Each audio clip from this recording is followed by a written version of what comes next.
কখনো পণ্ডিত হব না। আমি তোমাদের রাঙা রাস্তার ধারে, তোমাদের বুড়ো বটের তলায় গোয়ালপাড়া থেকে দই নিয়ে এসে দূরে দূরে গ্রামে গ্রামে বেচে বেচে বেড়াবো। কি রকম করে তুমি বলো? দই দই ভালো দই, আমাকে সুরটা শিখিয়ে দাও। হায় পোড়া কপাল, এই সুরও কি শেখাবার সুর?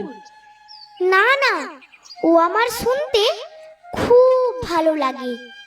আকাশের খুব শেষ থেকে যেমন পাখির ডাক শুনলে মন উদাস হয়ে যায়, তেমনি ওই রাস্তার মোড় থেকে ওই গাছের সারির মধ্যে দিয়ে যখন তোমার ডাক আসছিল, আমার মনে হচ্ছিল, কি জানি কি মনে হচ্ছিল।